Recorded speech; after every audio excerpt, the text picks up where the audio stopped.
Historia de la microbiología. La historia de la microbiología se divide en tres periodos. Primero, el descubrimiento del mundo microbiano, el cual se caracteriza por el predominio de la era especulativa, que transcurre desde la antigüedad hasta la construcción de los primeros microscopios. Segundo, también conocido como era observacional o generación espontánea, en el cual se plantea que los seres vivos se forman a partir de materia inerte. Tercero, el periodo de las fermentaciones es el que marca el comienzo del cultivo de los microorganismos y que transcurre hasta finales del siglo XIX, en donde las diferentes tesis planteadas fueron de gran importancia dentro de los procesos de investigación acerca del papel y comportamiento que juegan las bacterias en una determinada enfermedad. Ahora veremos la línea del tiempo de la historia de la microbiología. Zacharias Hansen, inventor del microscopio, conformado por un tubo de 70 centímetros de largo y 9 centímetros de diámetro, con una lente convexa en cada extremo. Robert Hooke, se le debe el nombre de célula. Descubrió la célula observando en el microscopio una lámina de corcho, dándose cuenta que estaba formada por pequeñas cavidades poliédricas que parecían celdillas de un panal. Por ello, cada cavidad se llamó célula. Hooke fue el primero dedicado a observaciones microscópicas. Describió, entre otras cosas, los cuerpos fructificantes de los mohos, hongos filamentosos y estructura celular de las plantas. Francesco Redi demuestra que los insectos no se generan espontáneamente. El concepto de generación espontánea existía desde los tiempos bíblicos. La idea básica de esta teoría puede comprenderse fácilmente. El alimento se pudre si permanece durante cierto tiempo a la intemperie. Cuando este material putrefacto se examina al microscopio, se encuentra que está repleto de bacterias y tal vez de otros organismos superiores como gusanos. ¿De dónde provienen estas bacterias que no se ven en el alimento fresco? Algunos pensaban que provenía de semillas o gérmenes que llegaban al alimento a través del aire, mientras que otros opinaban que se originaban a partir de material inerte por generación espontánea. Redi demostró la ausencia de gusanos en un frasco cerrado, donde se había dejado carne pudriéndose, dando un duro golpe a la teoría de generación espontánea. Anthony van Leeuwenhoek descubrió los microorganismos, a los que llamó minúsculos animálculos, formas de vida que observó en las aguas de un lago con un microscopio simple.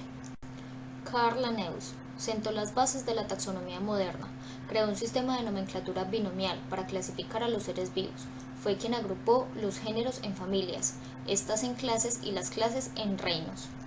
Lázaro Spallanzani propuso que el aire transportaba gérmenes al medio de cultivo.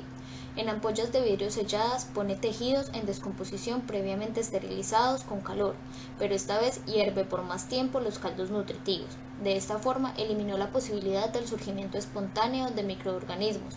Lo refuta y hace notar que la fuerza vegetativa persiste, pues al exponer los caldos al aire libre, los gérmenes se desarrollan sobre ellos. Edward Jenner descubrió la vacuna de la viruela y desarrolló técnicas de vacunación. Descubrió la vacuna antivariólica que tuvo trascendencia definitoria para combatir la viruela, enfermedad que se había convertido en una terrible epidemia en varios continentes. Louis Pasteur se le debe la técnica conocida como pasteurización. Refutó la teoría de la generación espontánea.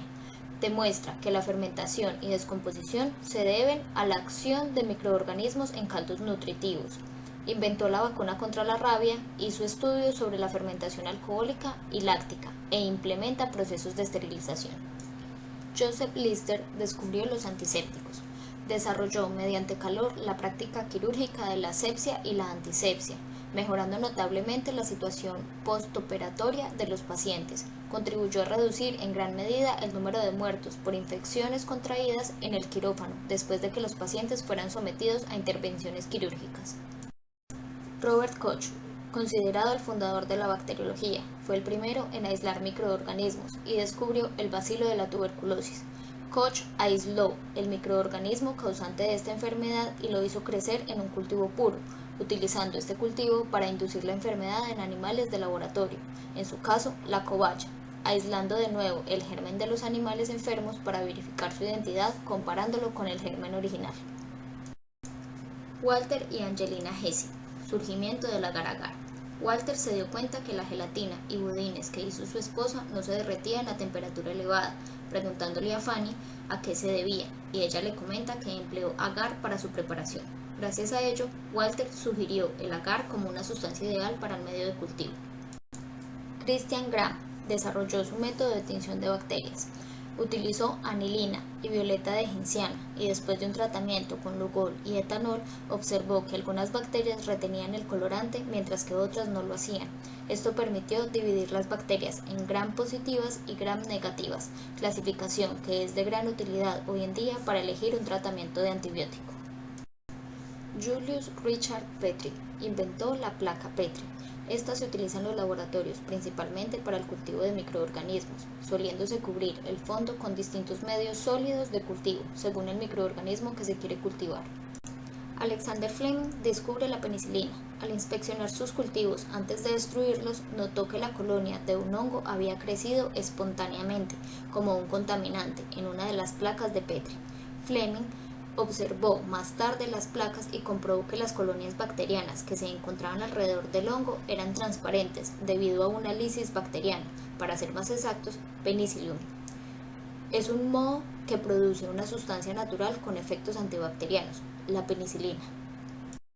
Oswald Avery y McLean McCarthy descubren que el ADN es el material genético.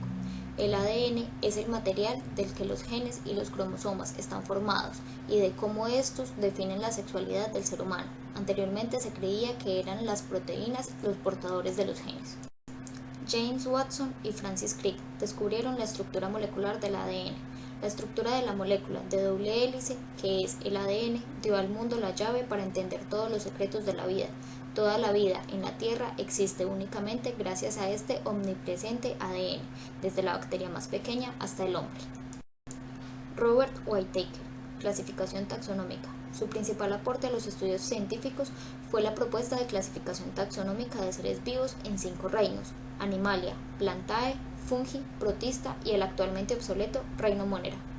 Carl Richard Woese creó la nueva taxonomía molecular, basada en la comparación entre especies de la llamada secuencia del ARN ribosomal 16 y 18, que comparten todos los seres vivos del planeta y que apenas ha sufrido cambios desde la aparición en la Tierra de las primeras formas de vida microbianas.